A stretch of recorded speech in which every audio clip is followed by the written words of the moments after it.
대한강통신 주주님들 안녕하십니까? 오박사입니다. 오늘 대한강통신 11% 폭등하면서 26,000원대를 회복했습니다. 그런데 우리 주주님들, 오늘 이 상승 그냥 하루 바짝 오른 게 아니에요.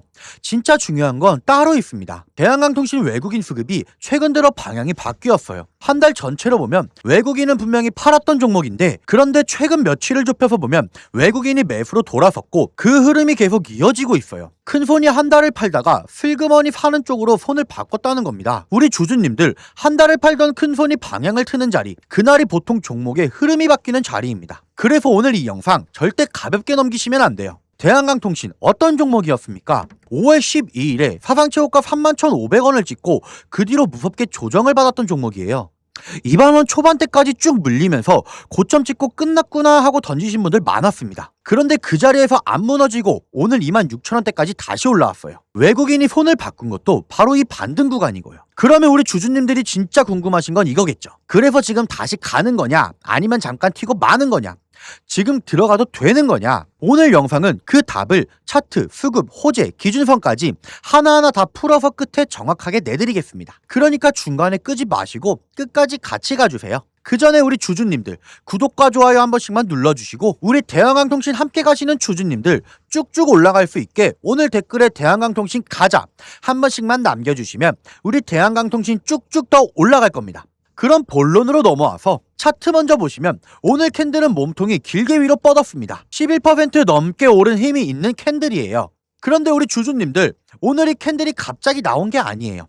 차트를 왼쪽으로 돌려보면 답이 나와 있습니다. 대한강통신 5월 12일에 사상최고가 31,500원을 찍었어요. 그리고 나서 며칠째 꽤 매섭게 조정을 받았습니다. 2만원 초반대까지 밀렸어요. 그때 주주님들 불안하셨을 거예요. 고점 찍고 그냥 무너지나 하고요.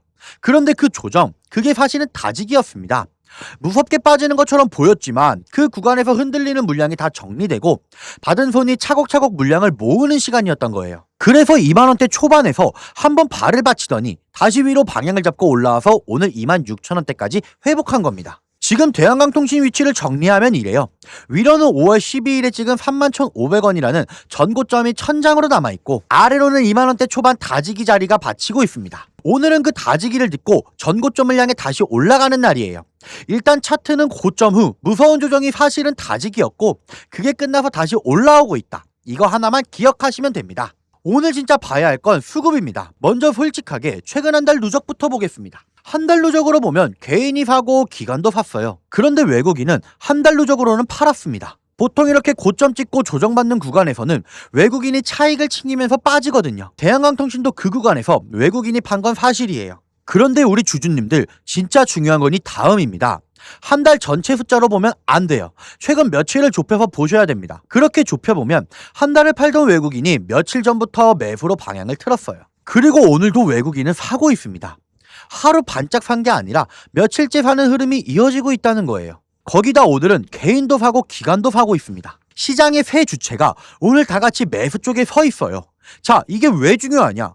외국인이라는 큰 손이 조정 다 끝나가는 이 자리에서 며칠째 꾸준히 들어오고 있다는 겁니다. 하루 매수는 변덕일 수 있어도 며칠 이어지는 매수는 그냥 지나칠 신호가 아니거든요. 아까 차트에서 다지기 구간에 물량을 모은 손이 있다고 말씀드렸죠. 그 자리에서 단단하게 모인 물량 위로 최근 외국인 매수가 계속 불을 지피고 있는 겁니다. 다만 솔직하게 같이 짚을게요. 외국인이 한 달 누적으로는 아직 매도가 더 많은 게 사실이에요. 한 달 전반에 팔았던 물량이 그만큼 컸다는 거고요. 그래서 저는 이 외국인 매수가 앞으로도 계속 이어지면서 한 달 누적까지 매수로 돌려놓는지를 꼭 같이 보셔야 한다고 정직하게 말씀드립니다. 방향은 분명히 바뀌었지만 무조건 간다고 단정하진 않겠습니다. 그럼 큰 손들이 왜 이 자리에서 대한강통신에 손을 대는 걸까요? 그 본질을 지금 풀어드리겠습니다. 대한강통신, 이 회사가 뭐하는 회사냐? 광섬유하고 광케이블을 만드는 회사예요. 데이터를 빛으로 빠르게 실어 나르는 그 선을 만드는 회사입니다. 그런데 이 회사가 특별한 게 광섬유 핵심 원재료부터 완제품 광케이블까지 전 과정을 자기네가 직접 다 만드는 국내에서 손꼽히는 회사예요. 그만큼 경쟁력이 단단하다는 뜻입니다. 핵심은 이겁니다. 지금 전 세계가 AI 데이터 센터를 미친 듯이 짓고 있어요. 데이터 센터 안에서는 어마어마한 데이터가 오가는데 그걸 빛으로 실어 나르는 광케이블이 점점 더 많이 필요해집니다. AI 시대가 깊어질수록 대한강통신이 만드는 광케이블 수요도 같이 커지는 구조예요. 대한강통신 입장에선 앞으로 몇 년치 수요가 등 뒤에 깔려있는 셈입니다. 여기서 한 가지 더, 대한강통신이 미국 시장으로도 들어갈 길을 열어두고 있어요. 미국이 자국 통신망에 보조금을 주는 정책이 있는데 미국 안에서 만든 제품이어야 그 혜택을 받습니다. 대한강통신이 미국 쪽에 거점을 확보하면서 그 큰 시장에 들어갈 발판을 마련한 거예요. AI 데이터 센터 그리고 미국 시장, 이 두 가지가 동시에 성장 엔진으로 붙고 있는 겁니다. 큰 손들이 이 자리에서 대한강통신을 받는 건 저는 바로 이 그림을 보고 있기 때문이라고 봅니다. 다만 분명히 짚고 갑니다. 이 좋은 흐름이 계속 이어질지는 지켜봐야 하는 거지 확정된 미래가 아니에요. 1년 사이 주가가 크게 오른 만큼 기대도 이미 많이 들어와 있습니다. 이건 어디까지나 기대치라는 거 꼭 알고 가셔야 됩니다. 그럼 오늘의 진짜 핵심, 많은 주주님들이 이거 궁금하실 거예요. 오 박사님, 이거 지금 들어가도 돼요? 너무 늦은 거 아니에요? 라고 물어보시는 주주님들 정말 많습니다. 제가 보는 건 이겁니다. 추세 자체는 안 꺾였어요. 고점 후 무서운 조정 구간에서 다지기를 끝냈고 한 달을 팔던 외국인이 매수로 돌아섰고 AI 데이터 센터 광 케이블이라는 진짜 재료가 뒤를 받치고 있어요. 그러니까 재료는 살아있는데 가격 변동이 거친 자리인 거예요. 이럴 때는 한 번에 다 들어가는 게 아니라 들어가더라도 나눠서, 그리고 무엇보다 기준선을 정해놓고 대응하셔야 됩니다. 그래서 그 기준선을 지금부터 정확하게 짚어드릴게요. 그리고 이 기준선보다 더 정밀한 매수 타점, 매도 타점은 제가 따로 잡아드리는데 그 얘기도 조금 이따 하겠습니다. 받으실 기준선은 두 개예요. 먼저 위쪽 저항선 5월 12일에 찍은 31,500원입니다. 이게 한 번 찍고 내려온 전고점이에요. 오늘 시작된 이 상승이 거래량을 실으면서 이 31,500원을 향해 다시 올라가느냐, 그게 추세가 본격적으로 다시 살아나는 확인 신호입니다. 그리고 아래쪽 지지선 21,000원 선입니다. 이번 조정에서 대한강통신이 제일 무섭게 빠졌을 때 바닥을 받쳐준 자리가 바로 이 부근이에요. 시장이 한번 발을 받쳐준 자리죠. 만에 하나 다시 밀리더라도 이 21,000원만 안 깨면 오늘 이어지는 이 반등은 아직 살아있다고 보시면 됩니다. 반대로 이 자리를 아래로 깨고 내려가면 그때는 한 박자 쉬면서 더 지켜봐야 합니다. 그러면 이 대한강통신이랑 비슷한 게 뭐가 있냐? 하나 있어서 이거 먼저 짚고 넘어가면요, 최근 들어서 워닝홀딩스라든지 클로버, 휴림로봇, SPG 다양한 종목들이 있는데요. 최근 워닝홀딩스 같은 경우 로봇 대장주로서의 움직임을 보여주면서 저점 대비 500%의 상승률을 보여줬죠. 워닝홀딩스 같은 경우 유통 비율이 50%대입니다. SPG도 지금 로봇 감속기 관련해서 미국 기업과의 연관성 기대감이 들어와 있는 상태인데, 일단 제일 중요한 건 중국 기업과의 연관성이 딱히 없다는 겁니다. 사실 로봇 섹터가 중국 기업들과의 연관성이 아예 없기는 어려워요. 그런데 SPG나 워닝홀딩스 같은 경우는 그 연관성이 굉장히 적다는 거죠. 그래서 SPG 같은 경우도 저점 대비 220%의 상승이 나왔어요. 그래서 제가 우리 주주님들한테 지금 보여드릴 이 종목은 26년도 시장을 장악할 종목이 될 거예요. 모든 로봇주들이 출발할 때 이 종목 같은 경우 혼자 출발하지 않았고 명확한 매집이 진행이 됐어요. 이제서야 상승에 대한 모멘텀이 나오고 있는데 바닥 대비해서 이제 겨우 30% 정도 상승이 나왔거든요. 근데 이 종목은 저는 훨씬 더 높게 올라갈 수밖에 없다고 말씀드려요. 유통 비율이 40% 수준인 품절주 형태를 띠고 있고 지금 개인들이 털려나가면서 외국인들이 물량을 확보하고 있는 상태입니다. 그렇다 보니까 지금 현 시점에서는 폭발적인 상승을 준비하면서 힘을 응축시키고 있는 단계에 있다고 보는 겁니다. 26년도 대장 섹터가 어디냐? 결국 로봇입니다.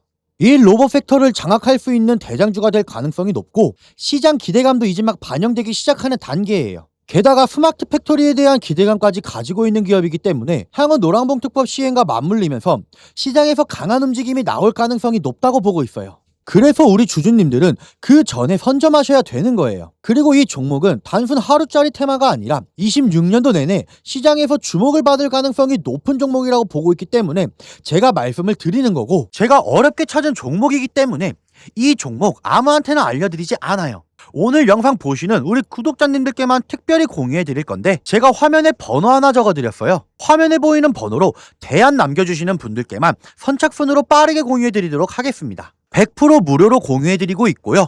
금전적인 요구 절대 없어요. 그렇기 때문에 저희 구독자님들께서 믿고 따라와 주시는 거고요. 망설이고 계신 분들 일단 먼저 받아보시고 관망이라도 한번 해보세요. 먼저 받아보고 나서 결정을 하셔도 늦지 않아요. 관망하신다고 손해보실 것도 없잖아요. 문자 보내는데 돈이 드나요? 그것도 아니잖아요. 지금 이 영상 보시는 그 잠깐 사이에도 다른 분들은 이미 구경이라도 해보시려고 문자 보내고 계셔요. 정말 받아보고 싶고 궁금하신 분들은 화면에 보이는 번호 1555에 3563으로 대안 문자 주시면 될 것 같습니다. 다시 대한강통신으로 돌아와서 이 방향을 가릴 진짜 승부처가 하나 더 남아 있습니다. 바로 미국 수주입니다. 그래서 제가 보는 전망을 솔직하게 말씀드릴게요. 저는 이 흐름 아직 끝나지 않았다라고 봅니다. 전 세계가 AI 데이터 센터를 짓는 경쟁은 한두 해 끝나고 끝날 흐름이 아니거든요. 그 안에 들어가는 광 케이블 수요도 그만큼 길게 이어진다고 보는 겁니다. 거기에 대한강통신이 열어둔 미국 시장에서 실제 수주가 계약으로 잡히기 시작하면 시장은 이게 진짜구나 하고 한 번 더 반응할 자리예요. 저는 그쪽에 무기를 둡니다. 물론 오늘 가파르게 오른 종목이라 중간에 한 번씩 숨 고르는 조정은 당연히 나올 수 있어요. 그건 추세가 꺾이는 게 아니라 쉬어가는 거고, 그때 봐야 할 자리가 아까 말씀드린 21,000원 지지선이라는 것, 이것만 기억하시면 됩니다. 근데 이런 건 발표되고 나면 이미 늦습니다. 시장은 항상 결과가 나오기 전에 먼저 움직이거든요. 진짜 중요한 건 그 전에 세력들이 어느 자리에서 먼저 움직이는지를 미리 잡아내는 겁니다. 이 내용 실시간 구체적으로 받아보고 싶으신 분들은 1555에 3563으로 대한 남겨주세요. 제가 장중에 신호가 포착되면 실시간으로 바로바로 쏴드릴 거거든요. 미리미리 준비하시면 좋을 것 같습니다. 그럼 오늘도 시청해주셔서 감사합니다.